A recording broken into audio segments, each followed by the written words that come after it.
Ada tanaman terong saya yang sudah sekali panen dan habis dipanen sempat terbengkalai karena kesibukan pekerjaan. Ini kurang lebih hampir 1 bulan tidak sempat saya lakukan pemupukan dan penyemprotan ini.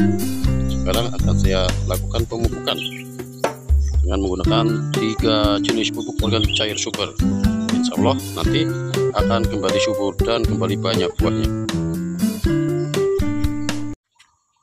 Assalamualaikum warahmatullahi wabarakatuh. Halo sahabat, jumpa lagi bersama saya PP Petani Bahagia Jember. Halo sahabat, bagaimana kabarnya? Semoga sahabat semua sehat selalu, dilancarkan rezekinya oleh Allah, dilancarkan segala urusannya, makin sukses dan bahagia selalu.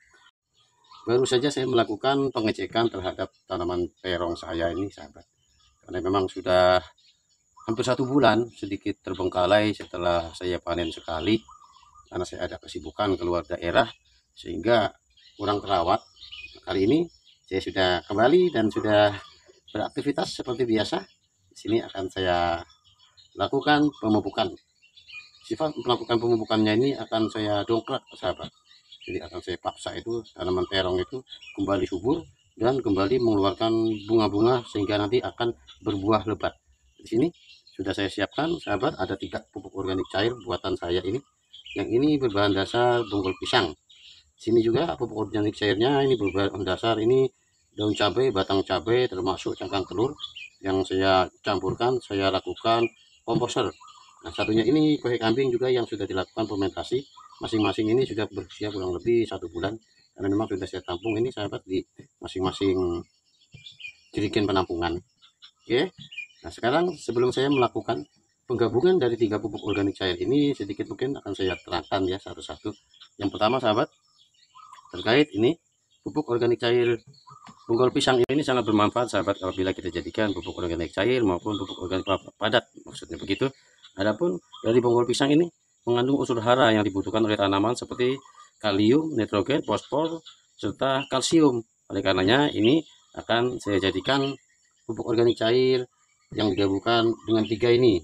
Nah, adapun pupuk organik cair dari daun cabai dan batang cabai ini pada dasarnya saya akan mengembalikan seperti ilmu alam bahwa tanaman itu untuk kesuburannya pupuk terbaiknya adalah dari tanaman itu sendiri. Nah, sebenarnya ini saya akan berikan kepada tanaman cabai, tapi untuk tanaman lain insya Allah tetap sama kandungannya, juga mengandung unsur hara makro nih sahabat ya, juga mengandung unsur hara mikro. Kalau kue kambing ini semua sudah rata-rata tahu ya sahabat ya, unsur hara makro, unsur hara mikro, dan merupakan kandungan NPK juga ada di sini, tapi unsur nitrogennya dari kue kambing ini sedikit berkurang atau tidak terlalu banyak dibandingkan dengan pupuk organik cair dari daun cabai dan juga bonggol pisang. Oke, selanjutnya akan saya lakukan pencampurannya.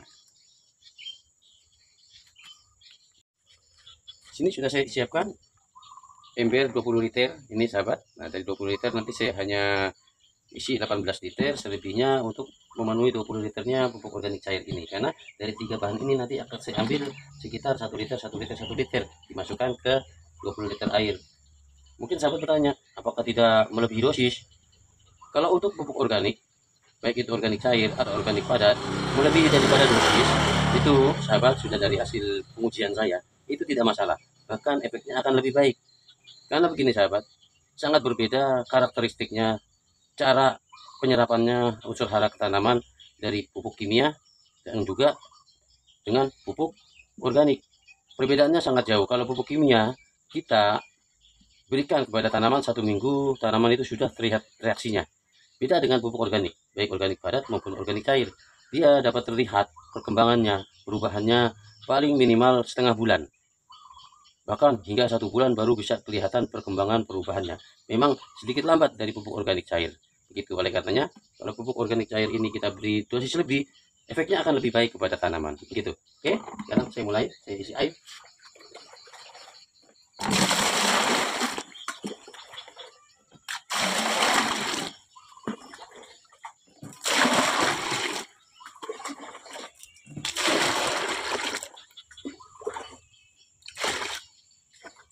Sekarang masing-masing ini akan saya berikan 1 liter ya sahabat ya.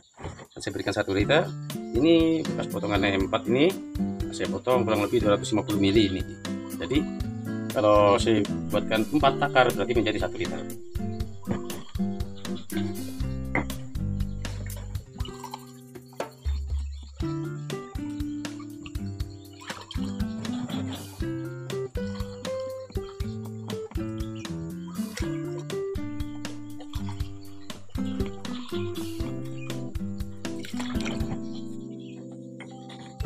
Oke, berikutnya dari daun cabai.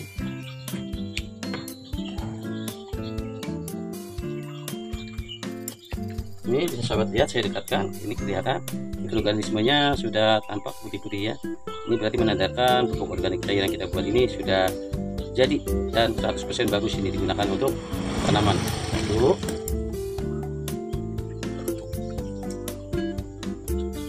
dua, tiga,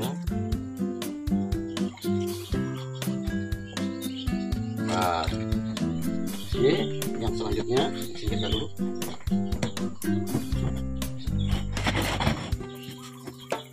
Ini untuk bubur pisangnya.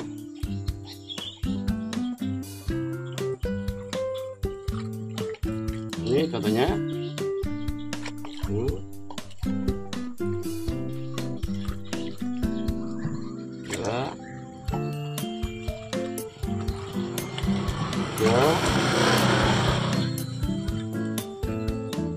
empat. Selanjutnya diaduk-aduk.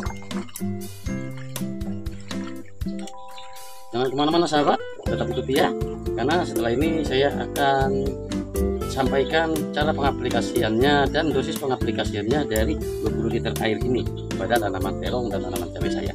Ayo ikuti, tapi sebelumnya saya ucapkan terima kasih yang sebesar-besarnya kepada sahabat yang berkenan untuk like, komen, subscribe, dan tekan lonceng.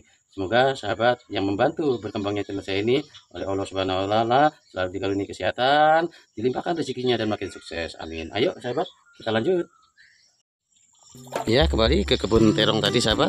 Ini sahabat juga bisa saksikan, ini baru saja kemarin sore ini saya bersihkan rumput-rumputnya. Oke, langsung di sini cara pengaplikasiannya sahabat. Dari tiap-tiap tanaman cukup ini berapa? 250 ml. Cukup di 250 ml ya. Karena ini sudah merupakan dosis tinggi. Contoh pengaplikasiannya, kita taburkan sekitar batang. Itu. Dan pemupukan ini kita lakukan paling lama seminggu sekali sahabat seharusnya. Paling lama seminggu sekali, dan lebih baiknya seminggu 2 kali dengan dosis yang sama. Ini. Nah, begitu sahabat. Juga terong ungunya. Nih sahabat. Jadi terong ini usianya sudah kurang lebih hampir 3 bulan sahabat. Jadi dia sudah berbuah 2 kali ini. Di sini juga ada tanaman cabai. Nah, ini tanaman cabai. Lebat bukan sahabat? Jadi saya melakukan penanaman ini, baik itu tanam cabai, tanam terong, tanam sayur-sayuran. Jadi saya 100% dari awal semai sampai awal penanaman sampai perawatan saya sama sekali tidak menggunakan pupuk kimia, semuanya pupuk organik yang saya olah sendiri sahabat. Ini juga, nah ini sudah mulai banyak hamanya. Sebentar saya akan melakukan penyemprotan sahabat dengan menggunakan pestisida organik sahabat. Oke sahabat, sekian dulu. Terima kasih telah mengikuti tutorial saya. Semoga video ini bermanfaat. Pada dasarnya intinya kalau kita bertani organik kita harus sedikit lebih sabar, karena memang kita perlu tenaga untuk mengolah pupuk dan lebih sabar untuk menunggu proses perkembangan dari tanaman yang kita pupuk dengan menggunakan pupuk organik. Karena memang seperti saya bilang awal, pupuk organik itu sedikit agak lambat perkembangannya terhadap tanaman, tapi hasilnya nanti akan terus menerus dan bahkan membuat tanah akan subur terus menerus begitu. Nah, sedangkan pupuk kimia memang sehari ini kita berikan kepada tanaman, asal dosisnya tepat 1 minggu sudah kelihatan tampak sekali perkembangan kesuburan tanaman. Perbedaannya di situ. Kelebihannya pupuk organik kita bisa buat tanpa biaya. Kita tidak perlu beli bahan-bahan yang ada di sekitar kita. Kita manfaatkan untuk dijadikan pupuk organik. Otomatis dengan serta-merta akan mengurangi pengeluaran, bahkan petani bisa untung. Nah, ini contoh sahabat yang baru saya pangkas. Baru berapa hari ini? Tuh, lihatin. Sudah keluar tunas. Jadi kalau sahabat punya tanaman cabai yang sudah tua, ini tanaman cabai tua ini sahabat, ini saya pangkas tujuannya untuk dimanjakan, karena kalau kita cabut kan sayang kan, karena tanamannya kalau sudah tua itu meskipun subur, dia untuk pembuahannya sudah mulai tidak maksimal, oleh karenanya dimanjakan. Dan ini contoh hasil permajaan. Oke, sekian dulu, saya akan melakukan banyaknya pemupukan ini sahabat. Oh iya, yang terakhir mungkin, nah, melakukan pemupukan itu sahabat idealnya dilakukan yang lebih baik itu pada waktu pagi hari antara pukul 7 sampai pukul 9, karena di waktu siang hari penyerapan unsur hara oleh tanaman itu akan lebih maksimal diserap. Begitu menurut saya. Dan sahabat mungkin bisa dapat referensi lain terkait masalah efektivitas pupuk. Terima kasih sahabat ya. Saya akan melanjutkan pemupukan. Berkenan like, komen, dan subscribe. Assalamualaikum warahmatullahi wabarakatuh.